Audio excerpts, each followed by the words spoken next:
Beautiful, sprawling vistas, unparalleled, realistic insurgent combat, and world-class multiplayer gaming immersion. Marksman, no! These are just a few of the things you won't hear about regarding Squad's Unreal Engine 5 update, because people are too busy complaining about their inability to run it. But are they wrong? Squad is making a controversial move from Unreal Engine 4 to Unreal Engine 5, a step towards improvement in graphical fidelity at the detriment to gameplay performance, server stability, and the support of the game's own player base. Is Squad heading for Unreal Engine 5 disaster? This is the question I'll be pondering today, with hopes that by the end of this video I will have found the answer. Full disclosure, I am a Squad partner and do have a discounted Squad affiliate link in the description, but if you can't already tell, this will be a painfully honest review of the current state of Squad at the likely very real detriment to my finances. Squad is an ambitious 50v50 realistic multiplayer first-person shooter that has been undertaking a number of playtests over the last few months to test and improve their soon-to-be-released Unreal Engine 5 build. I have attended all of these playtests and have documented a number of them on this channel. The heart of the controversy surrounding this update lies in Squad's origins, as this game was of course originally developed and released on Unreal Engine 4. In fact, it's been on Unreal Engine 4 for 10 years now, and has built a strong and steadily growing player base that supports this build. While you would like to think that a development team announcing a game-changing progressive update for your favourite game would be a cause for celebration, this is the Squad community we're talking about, and also this is one particular change that many gamers dread. Squad has never been a particularly well-optimised game. You don't need to look far to find a Squad player asking when the devs will be improving the optimisation. So the thought of an already unoptimized game moving to a famously poorly running Unreal Engine 5 is quite the cause for concern. And during a number of these playtests, it would appear that the concern was justified. Stuttering, frame drops, drastically differing performance depending on which map you were playing on, and very clear reliance on AI upscaling like DLSS and FrameGen, just to get barely playable performance. These were just some of the very obvious problems with UE5. Problems that are well documented with this engine in general, and one of the main reasons why UE5 is so resoundingly hated by the gaming community despite its very clear technological progression. While I have seen very real performance improvements as these tests have developed, it is without question that if you are currently running Squad on a lower end machine on UE4, you are undoubtedly going to suffer on UE5. The prominent issue here, an issue surprisingly unique to Squad among UE5 games I've tried, is that Squad is not launching on UE5.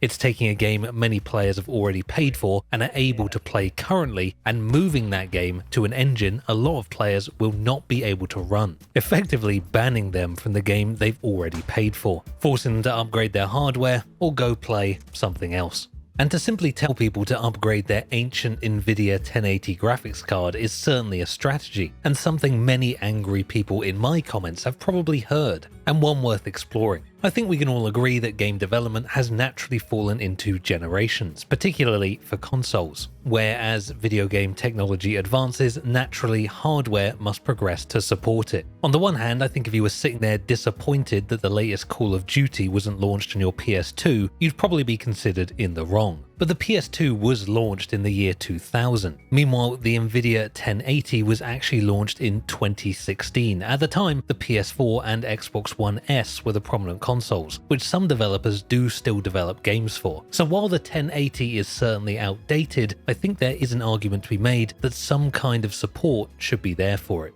Also, it goes without saying that graphics cards have never been more expensive, with a competitive gaming rig today costing roughly double what a rig at a similar relative spec may have cost you 5 years ago. And I have an entire video on that if you're interested. Squad is currently playing the very dangerous game of asking what seems to be a large subset of their audience, if my comment section is to be believed, to put a price tag on Squad, the price of a PC upgrade. And I do worry that $3,000 may be a price few are willing to pay. One of Squad's core justifications for this update was that, according to their data, the majority of hardware players in UE4 Squad are currently using sits within the nvidea 3060 range, putting the Squad player base at a higher average spec level than most Steam games. You could certainly read this data as justification for making a higher spec game. You could also read this data as Squad already being so poorly optimized that anyone below a 3060 largely avoids the game because they already can't run it, naturally pushing up the averages. I will say that even on a 3080, that's what I run, the latest playtest build was running at roughly 70 FPS, something I'd personally be happy to play with, but the PC master race may still scoff at such pathetic numbers.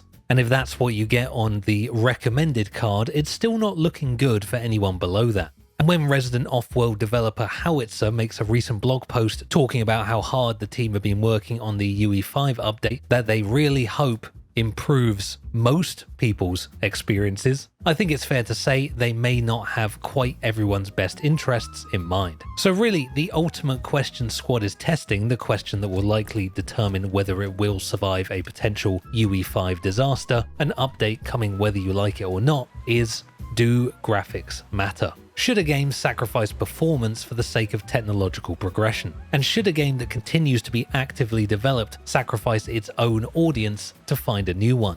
To answer these questions, I think it's important to take a look at the positives that Squad's UE5 update is looking to bring to the game, because it's these positives that the devs are willing to chase while sacrificing you and your frame rate. The benefits of a move from Unreal Engine 4 to Unreal Engine 5 are obvious. You don't need a side-by-side comparison to tell you that Squad's new look is a striking improvement on its previous self. The new view distance, especially on maps like Scorpo, honestly make you feel like you're playing a different game. Look at that view. Brother, what they've done with Scorpo is extraordinary. Panning across the urban center of Al Basra, you'd be forgiven for mistaking it for the real place. But it's not just environments, it's textures too. Walking up to a UE5 Humvee, you can almost feel the grooves on the metal exterior. The sight of a shiny new M1 Abrams main battle tank never fails to put a smile on my face. That is cool. Speaking of faces, you can see them better now, and wait until you see the lighting. There are points when walking down desolate streets or entering abandoned buildings where I have to take a moment to appreciate the cinematic mastery of the world I'm fighting in. That is beautiful. Shadows also render at distance the same visually on every player's screen now, so if you're hiding in a shadow on your screen, it looks like you're hiding in a shadow on everyone else's screen. Also included with UE5 is upgraded spatial sound. When your squad mates start talking to you in echoey interiors, it actually sounds like it now. Hello? Hello? What's my voice sound like? Hello? Oh, do we have echo in here? Yeah. Oh, look at Lordy, man. Hello. When a heavy vehicle is engaging enemies at a distance while you're hiding in a room, the sound reverberates through the interior as if it's bouncing off each creaky floorboard and poorly plastered wall.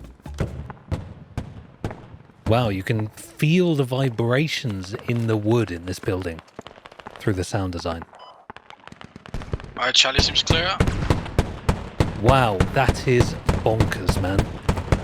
This all comes together to create immersive combat experiences that don't just look good, but actually make you feel like you're there. It's easy to say that graphics don't matter, but in a realistic shooter, especially one as immersive as Squad, the more realistic the world looks and sounds, the more immersive the game feels. And I have never felt more immersed in a multiplayer first-person shooter experience than I have in Squad on Unreal Engine 5. And if you want proof that graphics do matter, I want to take a quick look at Project Reality. PR is a free-to-play realistic shooter that was originally a mod for Battlefield 2 but is now a standalone project that is widely known to be the spiritual predecessor to Squad.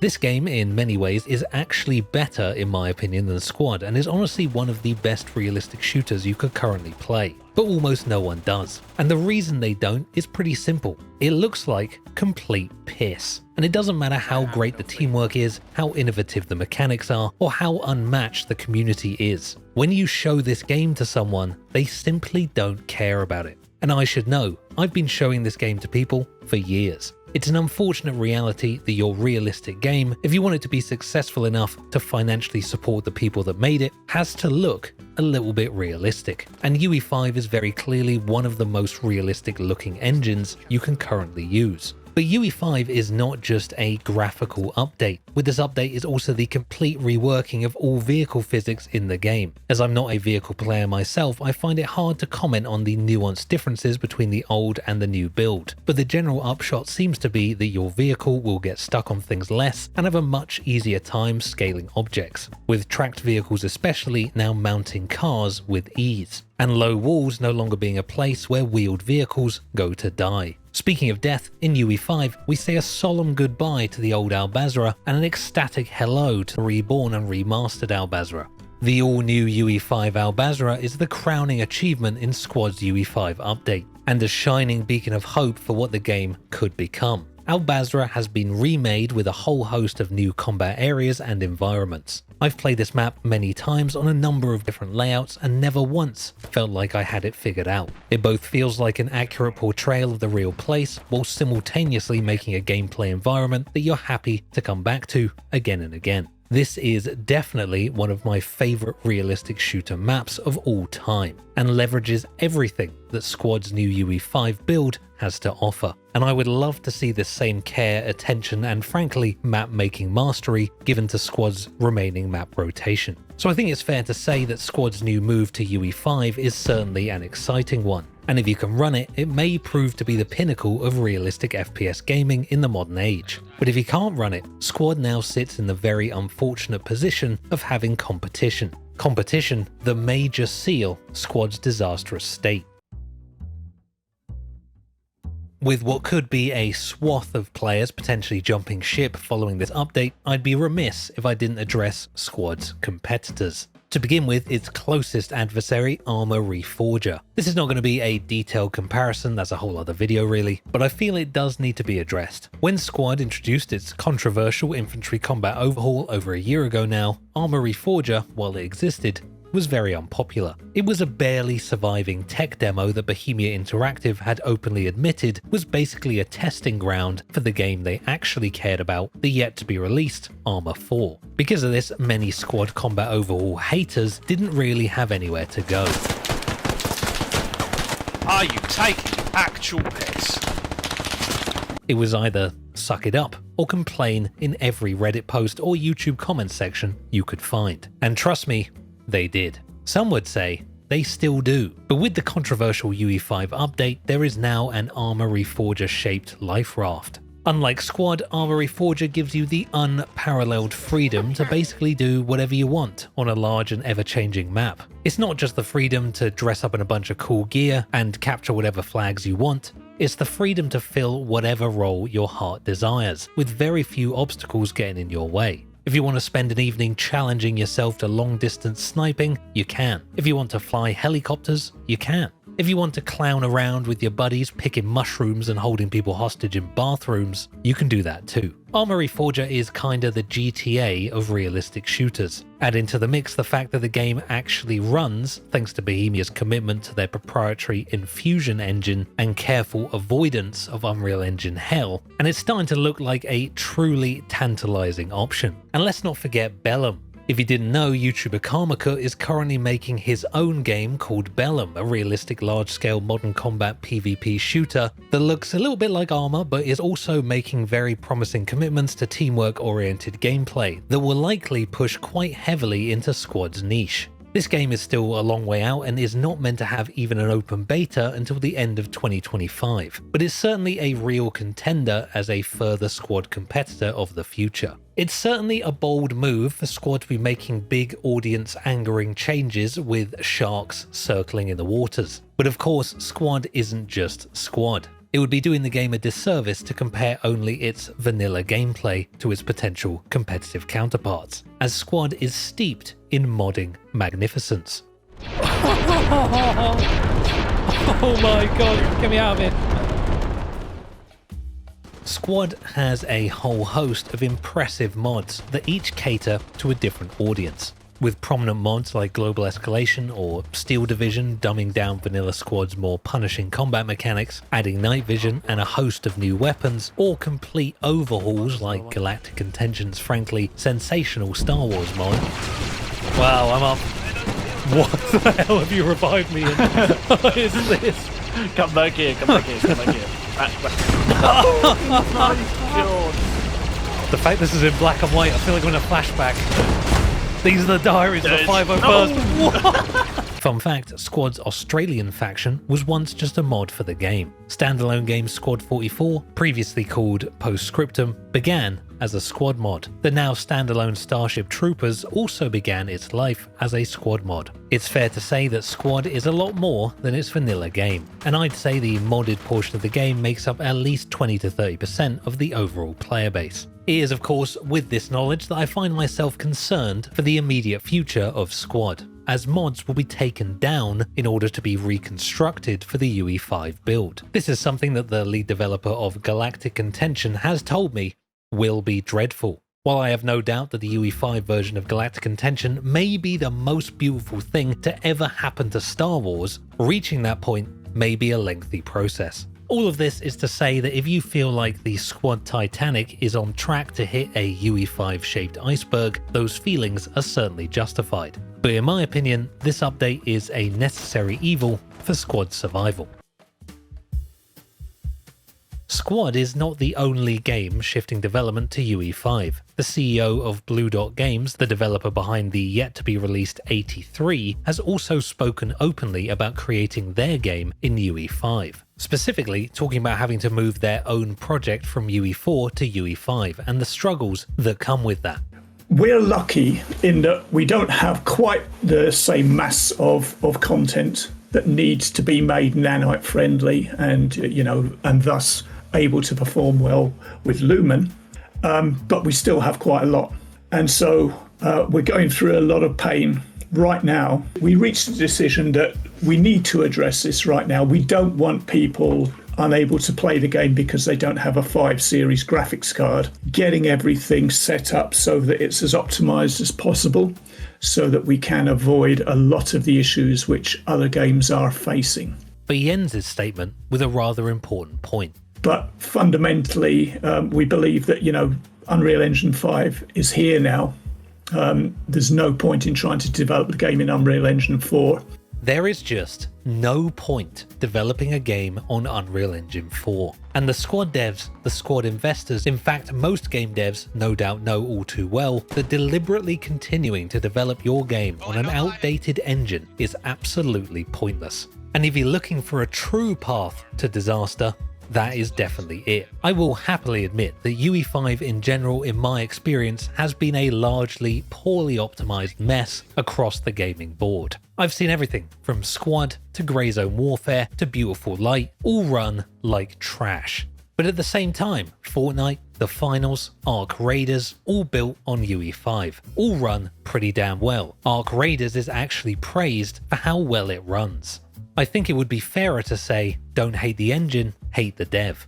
I think Squad's UE5 update has the potential for true tactical shooter greatness, an update that could secure Squad's future for years to come, and set it apart from a crowded and largely uninspired realistic shooter market. The key to Squad's success, or their disastrous failure, much like with Squad's past, lies in the hands of the devs themselves. Games like Arc Raiders have proven that large-scale environments and immersive multiplayer combat can be optimized. Games like Project Reality have proven that a realistic game can't sit still. Games like 83 give us a sense that devs continue to believe that UE5 is the future. The Squad developers just have to get it right. Oh my god, he's the coolest man to ever exist. But for my money, and you can call me a shill, I don't care. I think the Squad devs have what it takes. I've been genuinely disappointed by the vocal Squad community you find in my YouTube comments and on the Squad subreddit. I've been disappointed by what seems to be an audience of unbelievably negative gamers crying about how their favorite game is taking steps to remain competitive in a changing industry. I've played so many realistic shooters over the last few years in the search for content for this channel. I've forced myself to witness the horrors of Operation Harsh Doorstop,